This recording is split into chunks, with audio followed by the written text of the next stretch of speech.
Assalamualaikum warahmatullahi wabarakatuh dan salam sejahtera untuk kita semua. Semoga kita selalu diberikan kesehatan oleh Tuhan Yang Maha Esa. Amin. Baik, bertemu lagi di video pembelajaran mata kuliah Fisika 2, Program Studi Teknik Mesin Fakultas Teknik Universitas Borneo Tarakan. Dan kali ini kita masuk ke pertemuan ketiga. Sebelum mulai, marilah kita berdoa. Semoga apa yang akan kalian dapatkan dari video ini bermanfaat. Berdoa silahkan.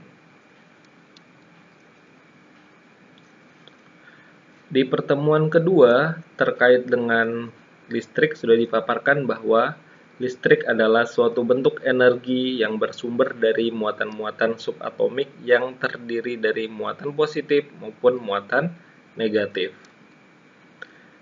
Nah, pembahasan kita masuk ke listrik statis, berarti listrik yang dianggap diam. Listrik statis itu terkait dengan atom dan subatomik yang terdiri dari proton, neutron, dan elektron. Hal yang mendasar dari sifat muatan adalah keberadaan proton dan elektron. Proton bermuatan positif dan elektron yang bermuatan negatif. Seperti yang sudah dipaparkan di pertemuan kedua, jika suatu muatan bernilai negatif, artinya dia memiliki kelebihan elektron. Ya. Jika dia bermuatan negatif, maka dia memiliki kelebihan elektron. Sebaliknya, jika suatu atom bernilai positif, ya, muatannya bernilai positif, artinya dia kekurangan elektron. Jadi keberadaan elektronlah yang mempengaruhi. Kenapa? Karena elektron itu bergerak pada lintasan tertentu. Jadi dapat berpindah dari lintasan satu ke lintasan lain, bahkan keluar dari lintasannya, keluar dari atom tersebut dan pindah ke atom yang lain. Nah, akibat perpindahan elektron tadi menyebabkan adanya muatan positif maupun muatan negatif pada sebuah atom. Muatan positif maupun muatan negatif itu menyebabkan adanya interaksi. Jika sesama muatan, ya, positif dengan positif atau negatif dengan negatif, maka akan terjadi reaksi tolak-menolak. Sedangkan sebaliknya, jika muatan itu bernilai berbeda, yaitu positif dengan negatif, maka akan terjadi saling tarik-menarik. Fenomena ini sudah dipaparkan di pertemuan kedua terkait dengan interaksi tarikan atau dorongan antar muatan yang memenuhi gaya Coulomb. Nah, gaya Coulomb itu F sama dengan K Q1 Q2 per R kuadrat. Interaksi antar muatan tersebut ternyata dapat terjadi karena dari masing-masing muatan memancarkan medan listrik. Di pertemuan ketiga ini akan kita bahas apa sebenarnya medan listrik. Oke, kita masuk ya. Ini adalah pembuka terkait dengan medan listrik yang akan lanjut ke seperti yang ada di tujuan dari listrik statis, yaitu kita akan membahas pula potensial listrik dan beda potensial listrik. Oke, kita masuk ke pertemuan ketiga, inti ke pertemuan ketiga, kita dahului dengan medan listrik. Medan listrik adalah daerah di sekitar benda bermuatan listrik. Ya, apabila suatu benda bermuatan listrik berada di daerah tersebut, maka akan mendapatkan gaya listrik. Fenomena seperti ini sama seperti magnet ya. Mungkin kalian akan lebih memahami dengan magnet. Magnet akan memberikan medan magnet untuk benda di sekitarnya. Jika ada benda lain masuk ke dalam daerah medan tersebut, maka akan dipengaruhinya. Nah, analogi seperti itu yang digunakan untuk medan listrik. Jadi medan listrik itu juga mempengaruhi muatan-muatan ada di sekitarnya atau benda-benda yang ada di sekitarnya. Medan listrik merupakan efek yang ditimbulkan oleh adanya muatan listrik, yaitu elektron ataupun proton, pada ruangan yang ada di sekitarnya. Medan listrik termasuk ke dalam medan vektor, di mana artinya memiliki arah. arah medan listrik dinyatakan sama dengan arah gaya yang dialami benda muatan. Oke, ilustrasinya seperti berikut.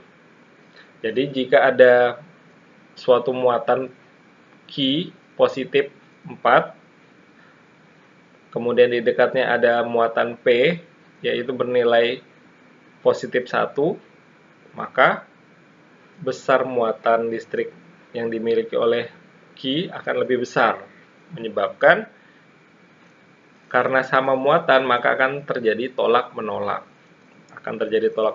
Nah, tolak-menolak itu akan memberikan nilai dorongan sebesar F sejauh R, ya. Nah, arah medan listrik dinyatakan sama dengan arah gaya yang dialami benda muatan. Jadi arahnya berarti keluar, menjauh dari pusat Q besar, yang muatan Q ini. Arah kuat medan listrik yang dialami benda bermuatan bergantung pada jenis muatan listrik dan muatan sumbernya. Jika muatan positif dan negatif bertemu, akan terjadi gaya tarik-menarik. Akan tetapi jika jenis muatannya sama, maka akan saling tolak-menolak. Seperti ilustrasi di bawahnya, ya. Jika ada kondisi muatan positif-positif, kemudian ada benda yang malah mendekat, ya artinya muatan uji tersebut bernilai negatif. Sebaliknya, jika menjauh berarti bernilai positif. Nah, kemudian negatif juga seperti itu, sifatnya sama. Jika ada yang mendekat, maka berarti itu bernilai positif. Sedangkan menjauh akan bernilai negatif. Nah, kalau kalian perhatikan di sini kenapa muatan positif nilai E-nya menjauh, ya. Di sini E di sini adalah medan listrik. Simbol dari medan listrik adalah E. Kenapa dia menjauh? Kemudian kenapa negatif malah mendekat? Seperti itu. Nah, itu terkait dengan arah medan listrik dinyatakan sama dengan arah gaya yang dialami benda bermuatan. Di dalam menggambarkan medan listrik, maka digunakan garis gaya listrik. Garis gaya listrik merupakan garis lengkung yang dibayangkan sebagai lintasan yang ditempuh muatan yang bergerak dalam medan listrik. Jadi, sifatnya adalah garis khayal, garis bantu. Nah, di sini muatan positif ini ternyata memancarkan, jadi keluar dari intinya. Sedangkan muatan negatif sebaliknya, dari luar menuju ke dalam intinya. Maka interaksinya garis khayalnya seperti ini. Dia garis lengkung dari muatan positif menuju ke muatan negatif. Nah, ini adalah suatu interaksi medan listrik dengan garis-garis medan listriknya sedemikian rupa. Baik. Secara sistematis, rumus kuat medan listrik adalah sebagai berikut. E sama dengan F dibagi Q. Nah, sudah saya sebutkan tadi, simbol dari medan listrik adalah E. E di sini E besar. E sama dengan F dibagi Q.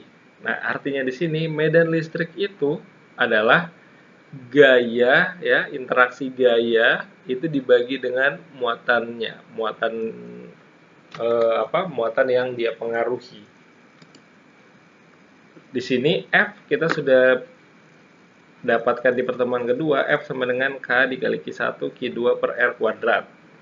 Nah, kita dapat menggantinya sama saja dengan simbol. Q1-nya kita ganti Q besar, Q2-nya kita ganti Q kecil, dibagi dengan R kuadrat.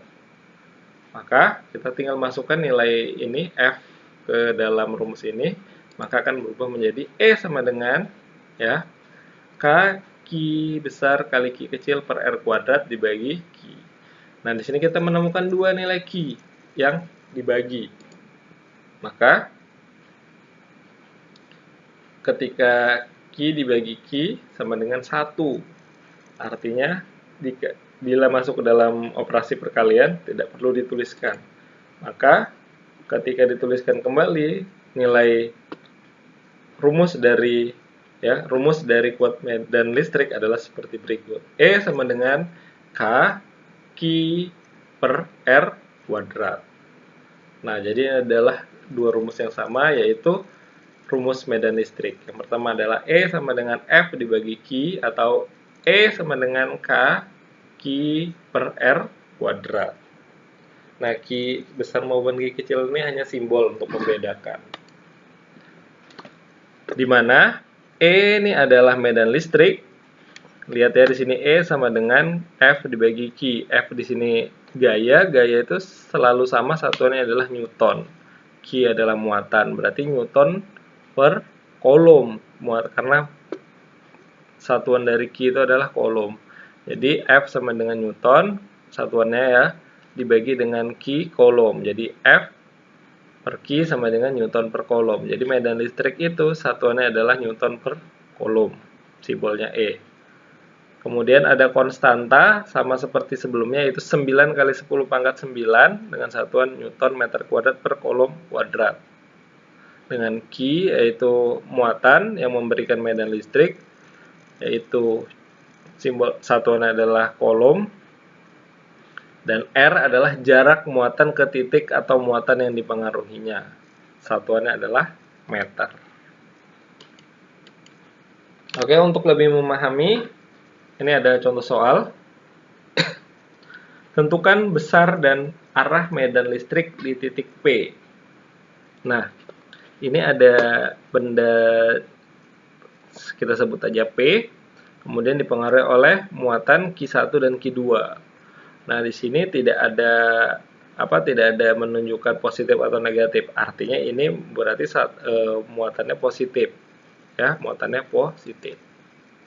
Maka diketahui muatan 1 atau Q1 adalah 16 mikrokolom, ya, mikrokolom, di mana seperti yang sudah saya paparkan di pertemuan kedua, berarti konversinya adalah 16 mikrokolom sama dengan 16 kali 10 pangkat min 6 kolom. Begitu juga dengan muatan 2 atau Q2, 18 mikrokolom sama dengan 18 kali 10 pangkat min 6 kolom. Oke, ini pangkat min 6 ya. Kemudian jarak dari titik P ke Q1 adalah 2 cm, atau 2 dibagi 100 sama dengan 0,02 meter, atau, dan di sini jarak P ke Q2 adalah 3 cm, yaitu 0,003 meter. Yang ditanyakan adalah E total, medan listrik total yang dialami oleh muatan P, benda P, titik P. Nah, karena dia dipengaruhi oleh dua muatan, yaitu Q1 dan Q2, maka si P ini bukan hanya dipengaruhi oleh Q1, tapi dipengaruhi juga oleh Q2. Walaupun jaraknya lebih dekat dengan Q1. Maka kita selesaikan dengan rumus yang tadi. E sama dengan K Q1 per R kuadrat. Nah, kita tinggal masukkan. Nah, oke, ini harusnya disertakan satuan ya. Nah, satuannya, jadi kita masukin di akhir-akhir dari angka. Oke, untuk contoh ini tidak ada. Tapi ketika kalian mengerjakan, tetap tulis satuan supaya paham satuan akhirnya nanti. Oke, kita lihat matematisnya saja di sini. Ya, kita fokus di matematisnya. Nilai K sama dengan 9 kali 10 pangkat 9. Kemudian Q1-nya adalah 16 kali 10 pangkat min 6 dibagi dengan 0,02 dikuadratkan. Nah, 0,02 ini kan sama dengan 2 kali 10 pangkat min 2. Karena dikuadratkan menjadi, berubah jadi ini, 4 kali 10 pangkat min 4. Bagi kalian yang paham, alhamdulillah. Bagi kalian yang masih belum paham, silakan pelajari matematika sederhana, ini operasi matematika sederhana untuk kuadrat. Maka selanjutnya 9 kali 10 pangkat 9 dikali 4 kali 10 pangkat min 2. Dari mana asalnya 4 kali 10 pangkat min 2? Nah, ini berasal dari 16 dibagi 4 sama dengan 4 dikali 10 pangkat. Nah, min 6 dibagi min 4. Nah, dalam kondisi pangkat ini berarti pengurangan. Min 6 dikurangi dengan min 4. Artinya min 6 ditambah 4 sama dengan min 2. Jadi dikali 4 kali 9 36 kali 10 pangkat 7 dengan satuan Newton per Coulomb. Nah, ini untuk nilai medan listrik yang mempengaruhi P1. Dan dengan cara yang sama, kita cari untuk E2-nya, medan listrik untuk E2 yang didapatkan dari Q2. Runtutannya sama dan didapat hasilnya adalah 18 kali 10 pangkat 7 Newton per Coulomb.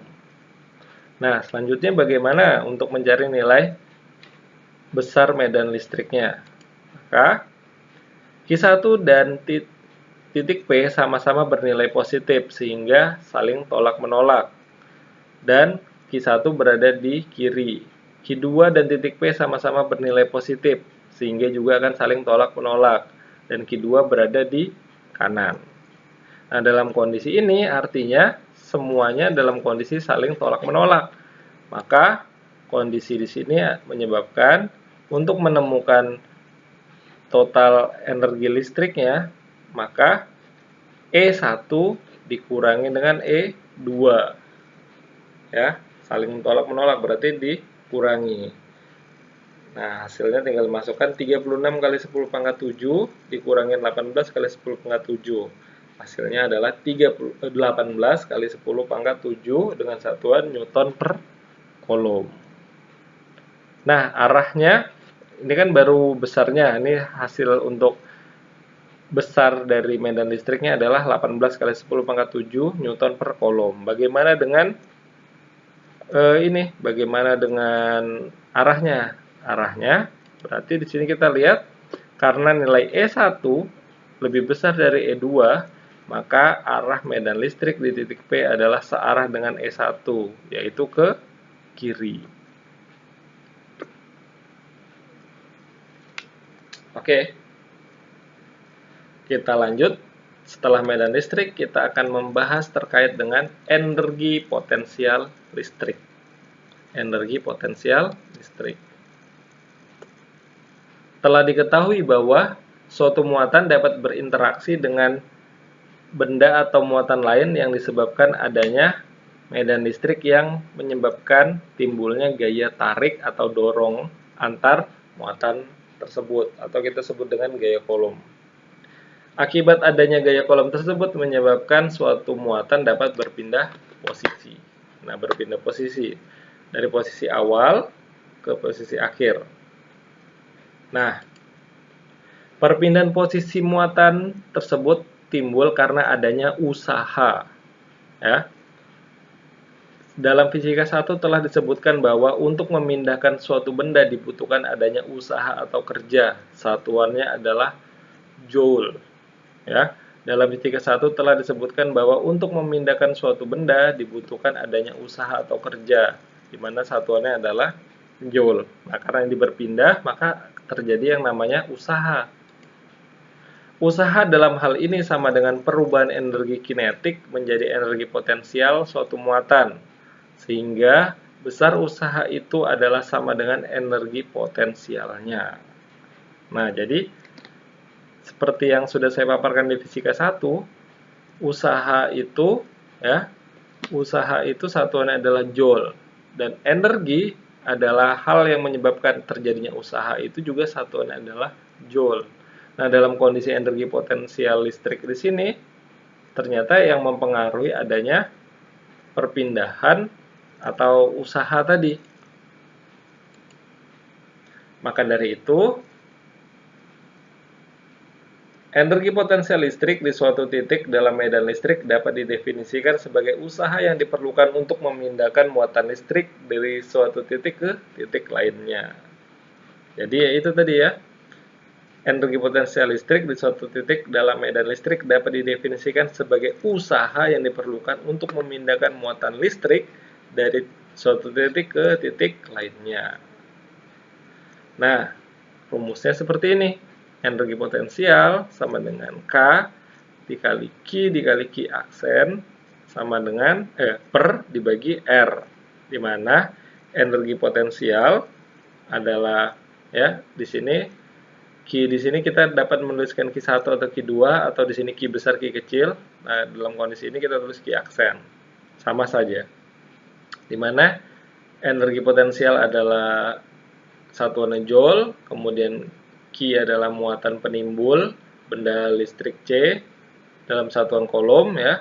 Kemudian Q aksen adalah muatan yang dipengaruhi medan listrik, satuannya adalah kolom, dan R adalah jarak dari benda.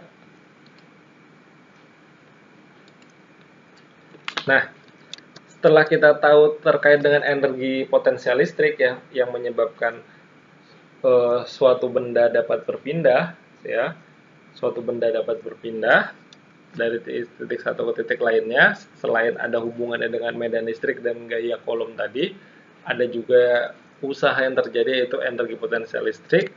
Maka selanjutnya kita akan mempelajari sebenarnya apa itu potensial listrik. Ya. Setelah memahami konsep suatu muatan dapat berpindah akibat medan listrik, gaya kolom, dan energi potensial listrik, maka saatnya memahami apa itu potensial listrik. Potensial listrik merupakan energi potensial listrik per satu buah muatan listrik. Nah, jadi potensial listrik itu jika dipilah-pilah ya merupakan energi potensial listrik per satu buah muatan listrik. Ya, per satu buah muatan listrik. Potensial listrik diberi lambang V. Lambangnya adalah V. Satuan dari potensial listrik adalah joule per kolom atau yang biasa disingkat dengan volt. Ya. Dari mana asal usulnya? Rumusnya adalah sebagai berikut. Seperti pemahaman potensial listrik adalah merupakan energi potensial listrik per satu buah muatan listrik, berarti energi potensial per Q. Ya. Di sini V potensial listrik sama dengan energi potensial per Q-nya. Nah, maka dari itu kita lihat di sini rumusnya, ya. Energi potensial satuannya adalah tadi sama seperti usaha, yaitu joule dibagi dengan Q, yaitu kolom. Jadi satuannya adalah joule per kolom, yang lebih disingkat dengan dikenal dengan nama volt. Nah, sudah tahu tentang potensial listrik, maka kita masuk ke beda potensial listrik. Telah dijelaskan bahwa potensial listrik merupakan energi potensial listrik per satu buah muatan listrik dengan satuan joule per kolom atau volt dengan rumus V sama dengan energi potensial dibagi dengan muatannya. Dalam memindahkan energi potensial, ya, dalam memindahkan energi potensial adalah sama dengan usaha dalam memindahkan muatan listrik W. Jadi energi potensial itu adalah sama dengan usaha dalam memindahkan muatan listrik, satuannya W, ya, usaha. Sehingga usaha dalam memindahkan muatan dengan potensial di titik A menuju muatan potensial di titik B disebut pula dengan beda potensial, yang satuannya yaitu joule per kolom atau volt, sama satuannya. Saya ulangi lagi. Usaha dalam memindahkan muatan dengan potensial di titik A menuju muatan potensial di titik B disebut pula dengan beda potensial. Jadi usaha untuk memindahkan dari titik A menuju titik B, karena ada perbedaan titik tadi, maka itu disebut dengan adanya beda potensial. Ya, adanya beda potensial.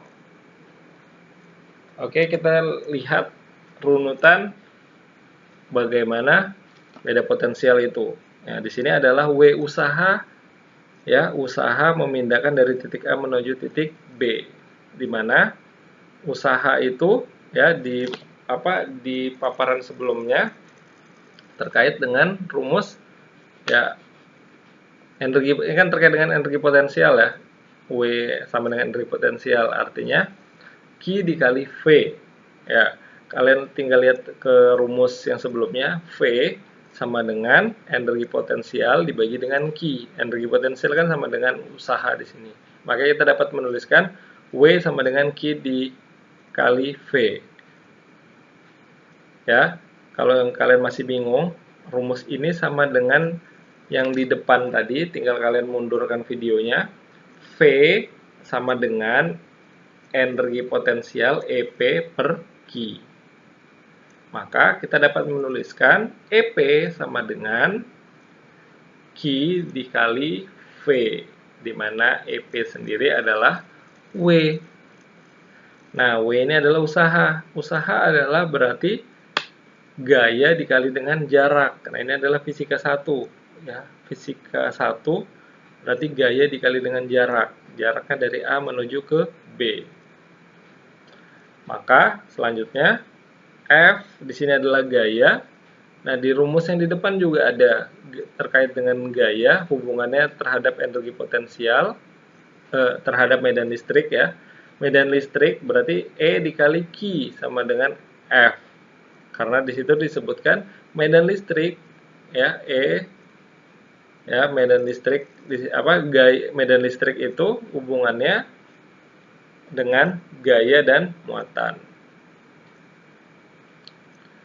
Ya, E berarti E sama dengan hubungannya adalah gaya dengan muatan Q.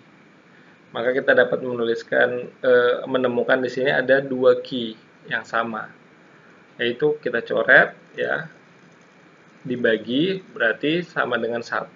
Seperti biasa, perkalian 1, operasi angka 1 tidak hasil 1 tidak perlu dituliskan. Maka sisa E medan listrik dikali dengan S jarak dari titik A menuju titik B itu sama dengan V dikali A dikali B.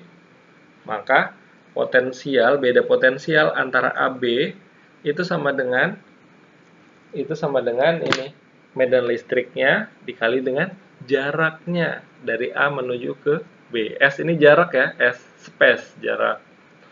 Maka kita balik, berarti V A kali B sama dengan E dikali S dari titik A menuju titik B. Jarak A ke B dikali dengan medan listriknya. Beda potensial listrik ya, beda potensial listrik dikenal juga dengan sebutan tegangan listrik. Nah, jadi simbol ini adalah tegangan listrik. Tegangan listrik ya, tegangan listrik itu satuannya adalah volt. Nih, tegangan listrik satuannya adalah volt. Nah, kayak baterai itu ya, satuannya adalah volt. Jadi tegangan listrik satuannya adalah volt. Jadi kalau kalian beli baterainya misalnya 1,5 volt, berarti tegangannya 1,5 volt. Lalu apa hubungannya dengan rumus ini? Nah, ini hanya ingin membuktikan bahwa satuan dari E dikali S, ya, E ini adalah medan listrik, satuan adalah Newton per Coulomb, S adalah meter, ya. Jadi satuannya adalah Newton per Coulomb dikali meter. Maka kita dapat menuliskan Newton dikali meter itu sama dengan Joule. Usaha adalah F dikali S. Gaya satuannya Newton dikali dengan meter jarak. Jadi Newton dikali meter sama dengan Joule. Joule per Coulomb. Nah, lihat ini, beda potensial yang memiliki satuan Joule per Coulomb. Joule per Coulomb disebut juga dengan volt. Jadi V, beda potensial dari titik A menuju titik B, itu satuannya adalah volt. Maka beda potensial itu sama dengan tegangan listrik. Nah, ini jadi kalau kalian mendengar beda potensial listrik, jangan heran lagi. Jadi beda potensial listrik lah yang disebut juga dengan tegangan listrik. Oke, langsung ke soal. Contoh soal ya. Hitung beda potensial antar titik A dan B jika untuk memindahkan muatan 0,25 Coulomb dari titik A ke titik B diperlukan usaha sebesar 10 Joule. Nah, jadi kita mau mencari beda potensial dari titik A ke titik B bila dalam memindahkan banyaknya muatan sekitar 0,25 Coulomb dari titik A ke titik B tersebut ternyata dibutuhkan usaha atau energi sebesar 10 Joule. Maka kita ketahui bahwa Q-nya adalah 0,25 Coulomb dan W ya. W di sini usahanya yaitu 10 Joule. Maka yang ditanyakan adalah V-nya, beda potensial. Nah, seperti yang dipaparkan sebelumnya, rumusnya adalah sebagai berikut. V ya sama dengan W dikali Q. Ini dari mana, Pak? Kayak gitu. Ya, dari W ya, dari hubungannya V sama dengan W dikali Q. Nah, di situ kan ada di sebelumnya ada W ya, usaha sama dengan usaha di situ sama dengan V dibagi dengan Q. Nah, rumus ini tinggal digunakan kembali dan tinggal dimasukkan, nilai W-nya adalah 10 Joule dan Q-nya adalah 0,25 Coulomb.